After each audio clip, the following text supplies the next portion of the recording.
Hi, Nancy. How are you? So I had a chance to check out The Hill, and what an inspirational perseverance story. Oh, So what was it of it that won you over to just to be a part of it? there's so many different factors. I mean, you have a script written by Scott Marshall Smith and Angelo Pizzo. I mean, that's Angelo Pizzo right there. That's a major note. And then you have Dennis Quaid, you have baseball, you have inspiration, you have a true story. I mean, so many key elements to this film. I mean, you could have picked one out of any of those like three or four things I just mentioned, and that could be the reason. But the fact that they all live together and that it's all one opportunity was like a dream come true for me. Now, I'm sure for each project, it's a passion, it's your baby, your child. But is there a different feeling when it comes to something that's, like you said right now, based on a true story? I think so. I think that there's a level of like responsibility that you feel as an actor, as a filmmaker, to do it justice, to bring it on the screen truthfully, and hopefully that whoever the story is about. In this case, it's Rickey Hill. Hopefully that Rickey gives his approval at the end, which he has. So that's amazing. Oh, that's great. Well, I'll ask you about that shortly.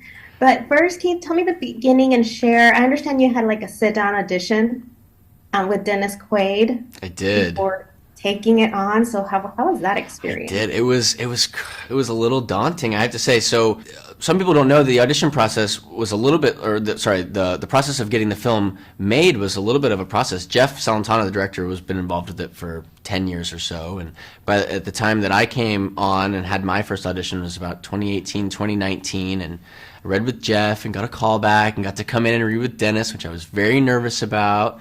I remember my scene was very emotional with Dennis. It was one of the key scenes in the film, and at the end, I was nervous during it, and I did my scene, and then at the end, Dennis gave me like a wink and like a thumbs up, and then told me I did a good job, and I was like, oh, I can relax now. I don't have to do it again, and so that was very cool, very awesome experience, but very nerve wracking, and ultimately we ended up not being able to make the film at that point in time, and then got roadblocked by the pandemic, and then finally were able to make it in October of 2021. So it was just a very long process, but ultimately it was God's timing. So You know what? It was God's timing. Can you tell me about the process of learning to look and play the professional sport of baseball? And did you have to have a stunt double for any of those hits? yes, I did. I did have a hitting double.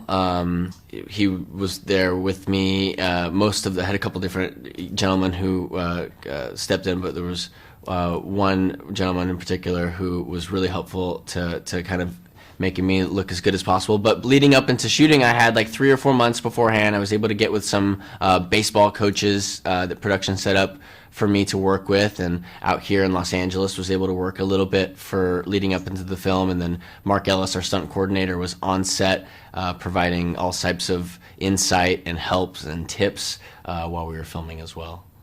Speaking of while you were filming, what was the experience getting into that cinematic experience of the 60s and 70s, and not to mention the vehicles? Yeah, isn't that cool? I love getting to like pop on the wardrobe. I think it lends to the character. I think it makes it so much easier to kind of step into your character if you're putting on an outfit that you wouldn't normally wear, whether it's period or just a different style. And you get to drive one of those vehicles. Yeah, I gotta drive a '71 Mach 1 Mustang, which I'm a huge classic car guy. I actually own a '60s Mustang myself, so I was felt right at home. But they didn't let you use your own car? No, I wouldn't. No, I wasn't gonna. Mine's in California. I had to ship it all the way to Georgia.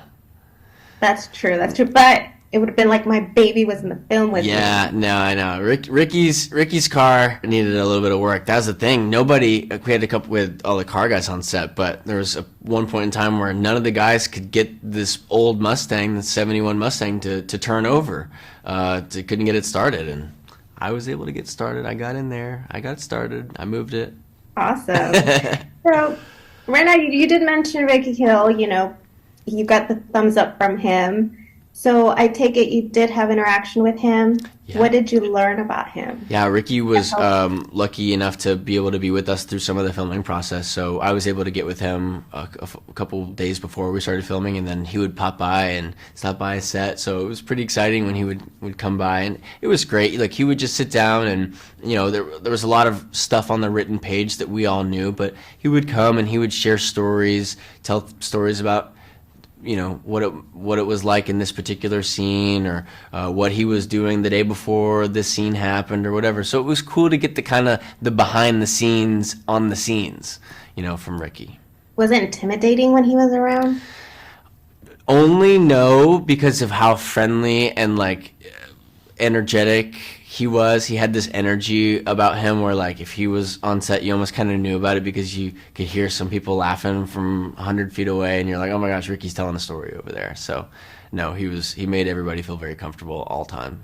And you got to play with a phenomenal cast. Obviously, we already mentioned Dennis Quaid, but who else was one of your highlights to work with? Oh my gosh, I can't just pick one. We got Scott Glenn and Bonnie Bedelia, JOELLE CARTER, and country music icon Randy Houser. That was okay. I would say, I was starstruck when I work with other actors and things like that I look up to, but Randy's music, I was a fan before, so like I was really nervous to talk to Randy because he's so cool.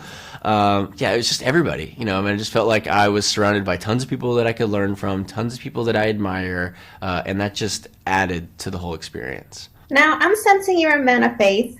Yes. Based on your charm. Yes. How much did you get to learn based on the script? Because faith is a part of the dialogue here. Yeah, absolutely. I think I went through my own trials and tribulations in my life. Like, I grew up in the church. I went through my life of being a teenager and going to high school and doing, things that high schoolers do. And I ultimately kind of came back to my faith in that high school era and kind of rediscovered what it meant to be a Christian as a young adult. And I think this film, I think the film was a great addition to my faith journey. I think I don't know if there's anything that I necessarily learned faith-wise or scripture-wise, but however, I felt like I grew as a person. I felt like I grew in my responsibility. I felt like I grew in my ability to handle difficult times and undergo challenges and face adversity, all these different things that I felt like God was like molding me through this process. So I felt very thankful at the end of it to have gone through it. I can relate with you. Sometimes we get involved with life and then we get a little comeback reset. Yeah, I think it's that foundation that I think it's so important. Like, my parents set for me, and that I was lucky to have, and my friends in my community and all that stuff. It's like ultimately, everybody finds their own way, and everybody's path isn't linear. So, everybody's journey is their own. That's right. Well, thank you so much, Colin, for your time. Congratulations with The Hill. It was a very emotional, touching, inspirational film. Oh, thank you so much for watching. Thank you. You're welcome. Bye-bye. Bye.